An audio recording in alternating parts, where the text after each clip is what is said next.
Bonjour à tous, je suis content de vous retrouver pour cette nouvelle vidéo qui va aborder les énergies universelles entre le 20 et le 31 mars 2025. Donc le 20 mars, le Soleil rentre dans le signe du Bélier, c'est-à-dire que c'est l'équinoxe de printemps, événement astrologique astronomique qui signifie qu'au fond, les jours et les nuits sont de même durée. Donc à partir de maintenant, la lumière du jour va s'accroître, va gagner en force par rapport au temps de la nuit. Donc le Soleil rentre dans le signe du Bélier, tandis qu'en numérologie, eh bien, le mois de mars vibre sur le nombre 3. Durant cette période, entre le 20 et le 31 mars, eh bien, il y a trois événements marquants. Le premier, ça va être la conjonction entre Soleil et Vénus le 23 mars. Ensuite, il y a l'Annonciation le 25 mars. Et ensuite, il y a une éclipse partielle lors d'une nouvelle lune le 29 mars. Donc c'est intéressant de voir au fond que la conjonction Soleil-Vénus ainsi que l'Annonciation, qui sont des moments sacrés reliés à l'inspiration, à l'art, à la beauté, eh bien, sont encadrés par à la fois une pleine lune et une nouvelle lune avec une éclipse partielle. Donc c'est comme s'il y avait vraiment des forces adverses qui cherchaient à ce que ces impulsions qui peuvent jaillir au sein de l'humanité durant cette période, on va dire 23, 24, 25 mars, ça va être 3 jours super importants, où c'est important justement d'être réceptif, de voir les choses autrement, de penser aux valeurs du cœur, à l'amour, au ciel, au mystère du ciel, au mystère de Vénus, de son cycle de 8 ans, qui justement trace un pentagramme dans le ciel. Donc on va parler de ça un petit peu. Donc tout cela peut être relié au nombre 3, parce qu'en numérologie, le 3, c'est relié au ciel. Le symbole, c'est un triangle pointe en haut, donc c'est une invitation à tourner son regard vers le haut, à admirer le ciel, à la fois le ciel de jour, mais aussi le ciel de nuit, pour chercher l'inspiration. Donc c'est aussi un nombre qui invite à penser par soi-même, à faire preuve de discernement, à prendre de la hauteur face à ce qui se passe dans le monde, voilà, à essayer de voir les choses de façon positive, c'est-à-dire que dans chaque situation, même si extérieurement parlant ça a l'air horrible, eh bien il faut découvrir ce qu'il y a de positif dans cette situation pour justement percevoir au fond la bienveillance du monde spirituel et non pas se considérer comme une victime, tout noircir. Non, le 3, il invite comme ça à mettre de la lumière. On met de la lumière sur ce que l'on vit intérieurement, sur ce qui se passe dans le monde, sur ce qui se passe dans la société. Il faut oser voir les choses en face. C'est-à-dire qu'il faut oser voir à la fois le bien et le mal. Donc il ne faut pas fuir, justement. Et donc ça nécessite du courage. Et ce courage, eh bien, il est apporté par le soleil en bélier, donc qui est un signe très courageux, avec beaucoup d'élan, beaucoup de dynamisme, avec l'envie de commencer quelque chose de nouveau, comme le printemps qui jaillit à cette période de l'année où d'un coup tout pousse partout.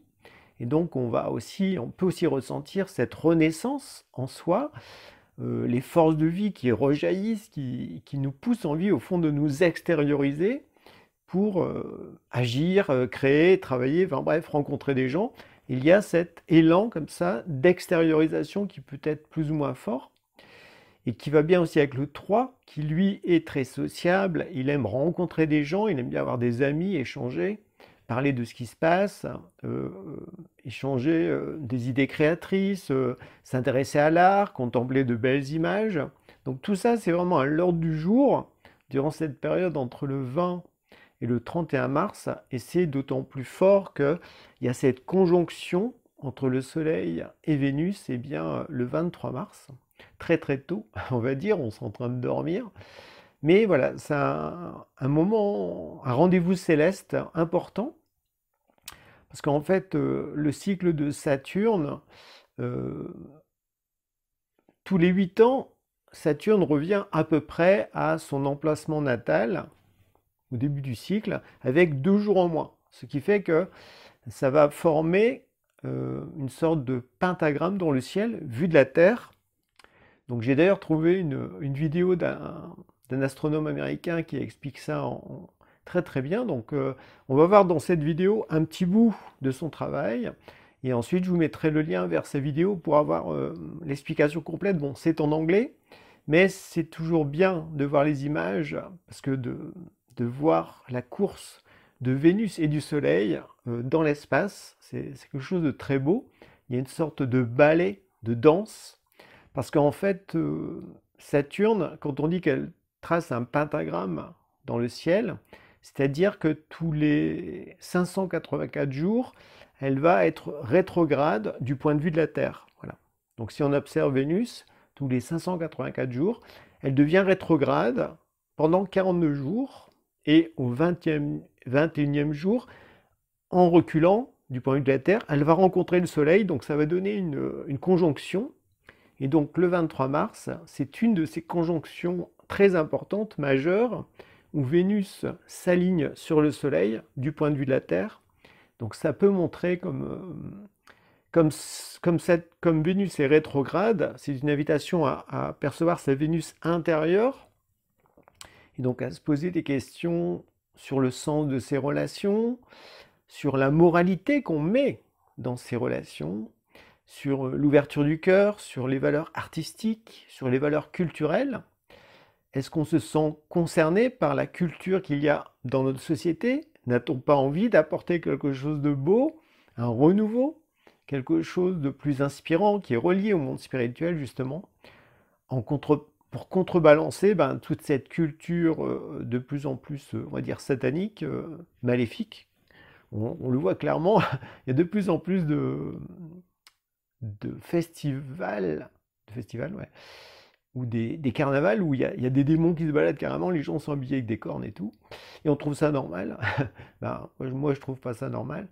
Donc ça montre que le mal en fait est de plus en plus visible, et il faut dire les choses en face, hein.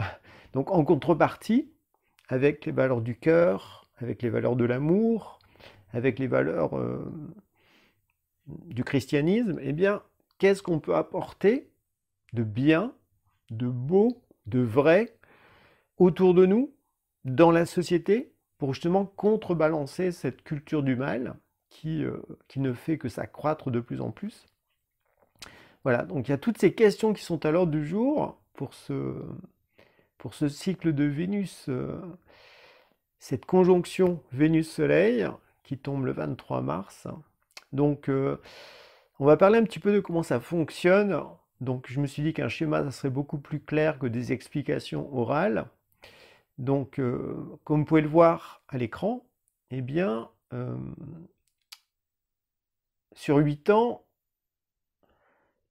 Vénus va effectuer, on va dire, 5 rétrogradations. Et ces 5 rétrogradations correspondent chacune à une pointe du pentagramme. C'est pour ça que vu de la Terre, eh bien, on peut avoir l'impression que Vénus marque des points précis. Et quand on passe d'un point précis à un autre point précis, eh bien, on voit que ça trace un pentacle, une étoile à 5 branches dans le ciel. Donc c'est très beau. C'est pour ça que Vénus est reliée à l'harmonie. Donc elle le montre même dans sa course céleste avec le Soleil, dans sa danse avec le Soleil. Et donc ce que vous voyez à l'écran, ce sont des dates importantes qui justement on peut se questionner sur qu'est-ce qui s'est passé dans notre vie, ou est-ce qu'on a ressenti des impulsions particulières à ces moments clés. Donc on peut toujours faire une sorte de, on va dire, de rétrospective par rapport justement à ce cycle de 9 ans aussi dans lequel on est en train de finir. Avec cette année 9, on finit un cycle de 9 ans. Donc dedans, j'ai noté 4 pointes du pentagramme. Et la 6e, qui est en 2026, eh bien, la 5e en 2026, eh bien, sera reliée au prochain cycle numérologique de 9 ans. Donc n'hésitez pas à faire des recherches dans votre vie pour mieux comprendre ce qui se passe, puis aussi à voir dans la société que s'est-il passé depuis 2018. Donc c'est intéressant. Voilà. Donc c'est à chacun mener son enquête, à faire des corrélations. Très important comme ça d'avoir une vision assez claire de l'histoire pour justement mieux savoir ce qui se passe dans le monde, mieux comprendre certaines décisions qui sont prises par les gouvernements, certains événements qui se passent, eh bien, voilà, tout ça n'est pas anodin, ça n'arrive pas par le hasard, au fond. Les gens qui sont derrière tout ça ben, savent très très bien comment ça fonctionne d'un point de vue astrologique, numérologique, et puis aussi de l'histoire de l'humanité. Donc d'où l'importance que, ben, quand on est dans le camp du bien, d'être aussi conscient de l'histoire, de tenir compte des cycles pour mieux s'organiser. Donc il y a toute cette organisation, cette mise en lumière pour justement voir au niveau du cœur, au niveau des valeurs de Vénus, des belles valeurs de Vénus, donc qui touchent l'amour du prochain, qui touchent la quête d'harmonie, la quête de sacré aussi, le fait d'apporter une éthique dans ses relations, d'être moral, bref, bienveillant.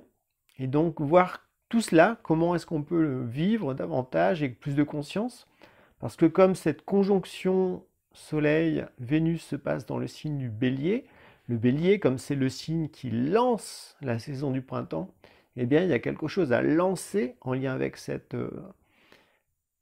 valeur, ces valeurs vénusiennes, quelque chose de nouveau, de vivifiant, qui apporte de la joie, qui apporte de l'espérance aussi, parce que durant le signe eh bien, du Bélier, il y a aussi toute la semaine sainte et Pâques, qui fait qu'il y a vraiment cet élan vers la lumière de la victoire à cultiver.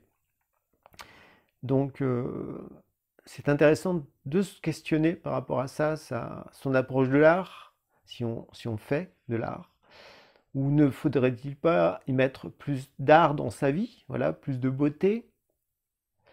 Donc c'est à chacun bien sûr à se poser ces questions, mais voilà, la conjonction Soleil-Vénus du 23 mars nous invite à comme impulser quelque chose de nouveau en lien avec Vénus. Donc ça peut être dans une relation, ça peut être dans un art, une façon de vivre, dans la culture. Bref, il y a tout ça qui est à l'ordre du jour. Et ce qui est intéressant, c'est que 2 jours plus tard, c'est l'Annonciation.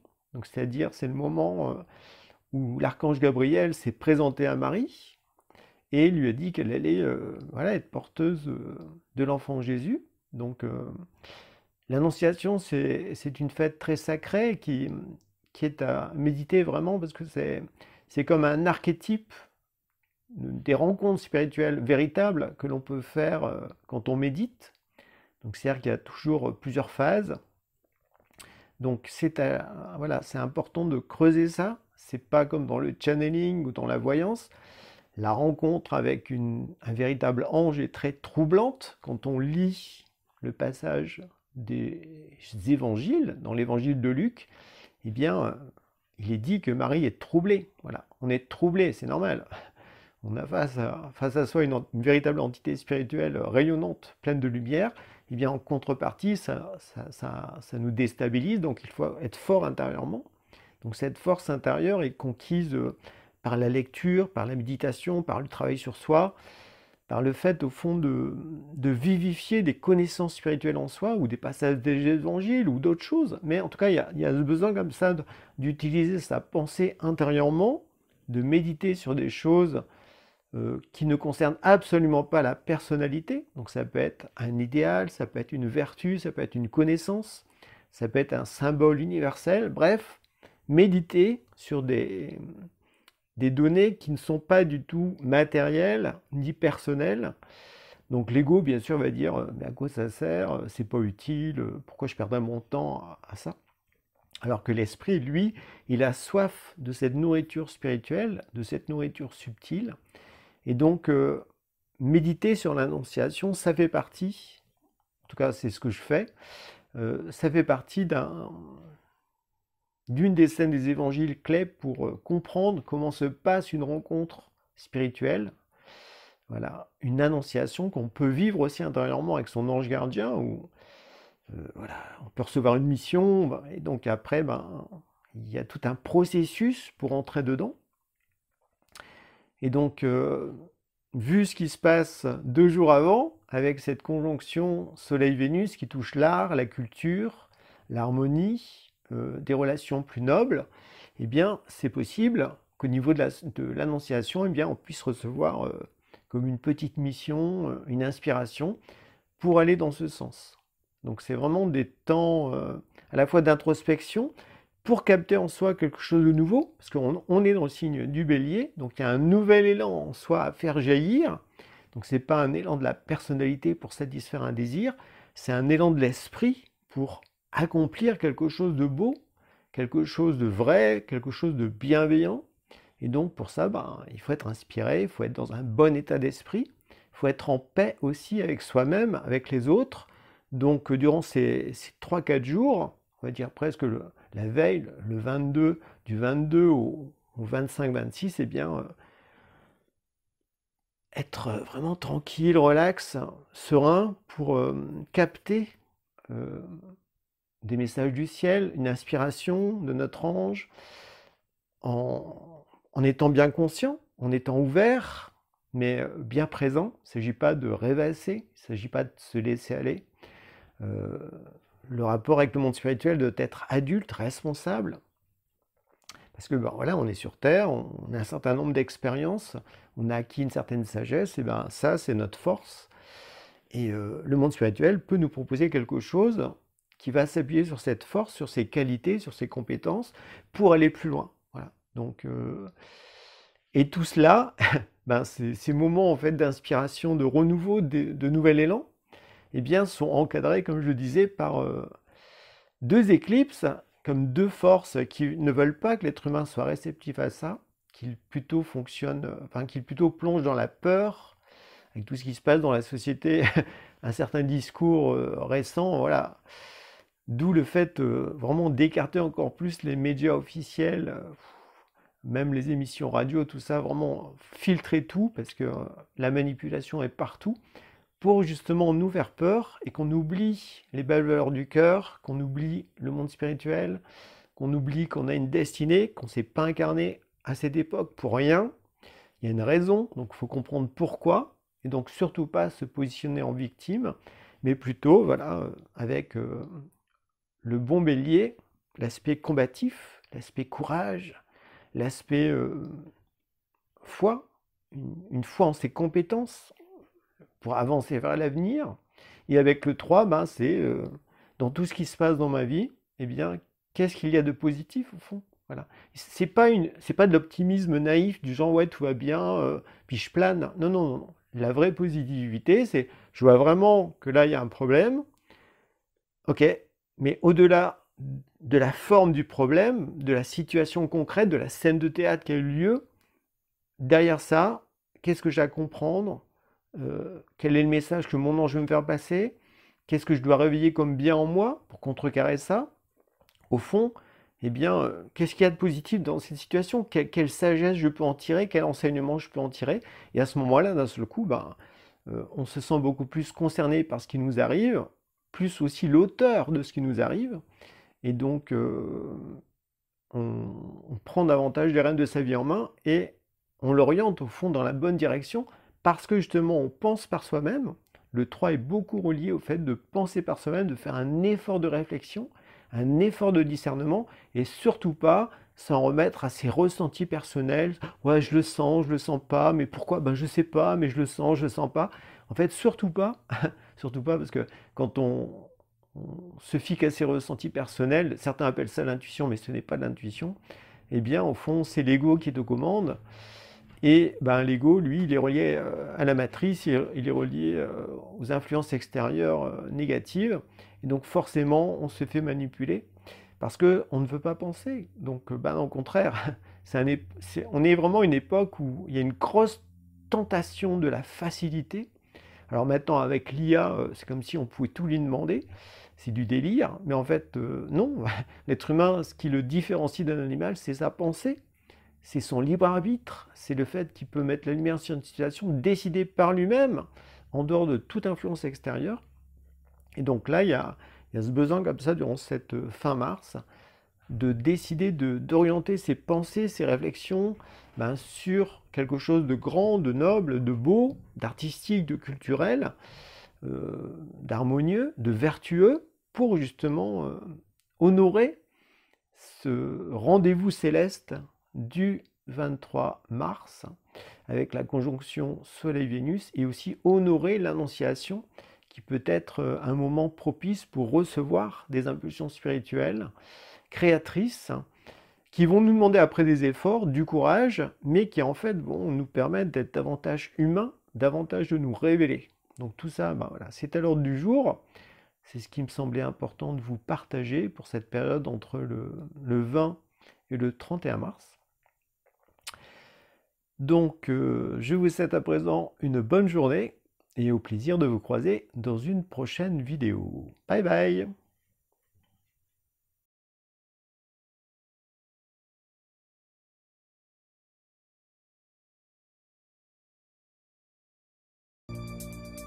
White 1, rising A.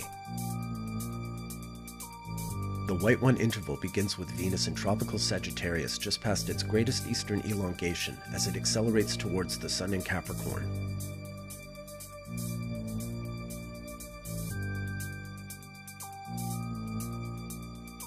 Blue 5, rising A. The Blue 5 interval begins with Venus in tropical Taurus accelerating towards the Sun in Gemini. Blue 5, setting D. The setting D phase begins with a Sun-Venus exterior conjunction in tropical Leo. Black 4, setting D. The Black 4 interval begins with Venus in tropical Scorpio becoming visible as an evening star as it gradually slows in speed while gaining distance from the Sun in Scorpio.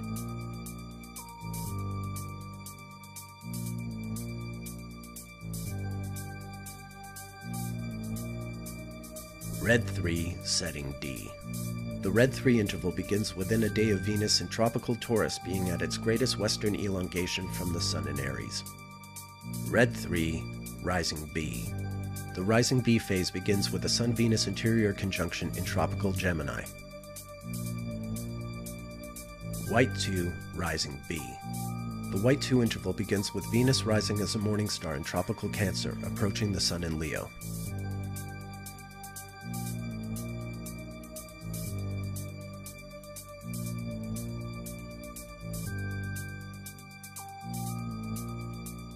Blue 1, rising B. The Blue 1 interval begins with Venus accelerating toward the Sun in tropical Capricorn. Blue 1, setting E. The setting E phase begins with the Sun-Venus exterior conjunction in tropical Aries. Black 5, setting E.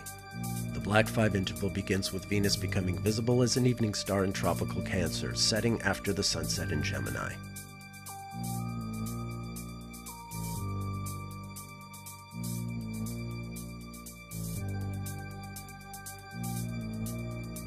Red 4, setting E.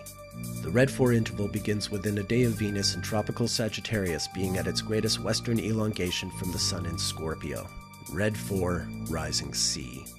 The rising C phase begins with the Sun-Venus interior conjunction in tropical Capricorn. White 3, rising C. The White 3 interval begins with Venus rising as a morning star in tropical Aquarius, gradually accelerating towards the Sun in Aries.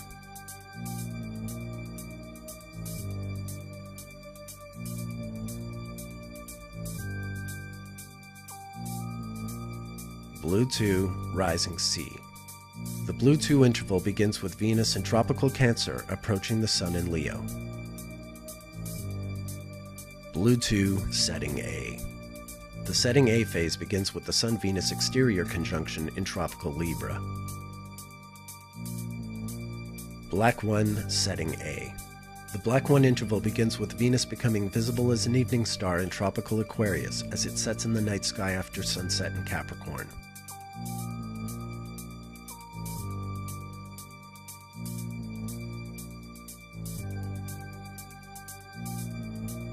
Red 5, setting A. The Red 5 interval begins within a day of Venus in tropical Cancer being at its greatest western elongation from the Sun in Gemini. Red 5, rising D. The rising D phase begins with the Sun-Venus interior conjunction in tropical Leo. White 4, rising D. The White 4 interval begins with Venus rising as a morning star in tropical Virgo as it accelerates towards the Sun in Scorpio.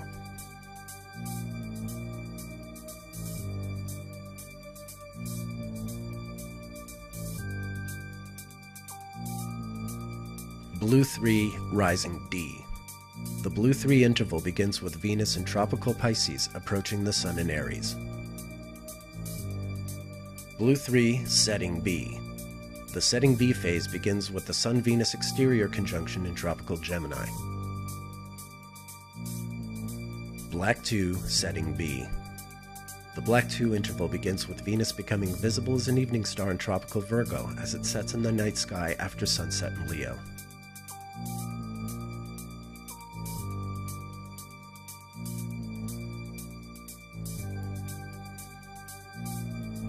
Red 1 setting B. The Red 1 interval begins within a day of Venus in tropical Pisces being at its greatest western elongation from the Sun in Capricorn. Red 1 rising E. The rising E phase begins with the Sun-Venus interior conjunction in tropical Aries. White 5 rising E. The White 5 interval begins with Venus rising as a morning star in tropical Aries as it accelerates towards the Sun in Gemini.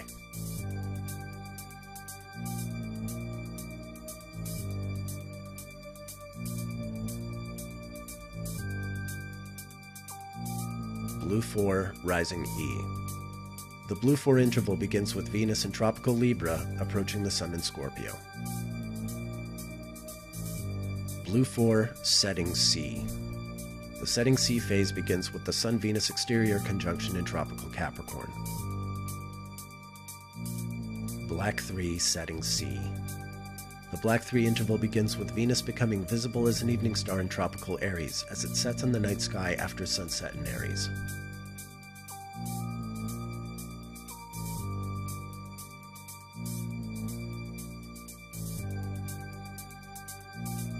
Red 2 setting C.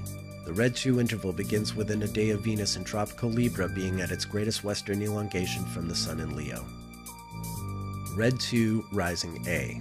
The rising A phase begins with the Sun-Venus interior conjunction in tropical Scorpio.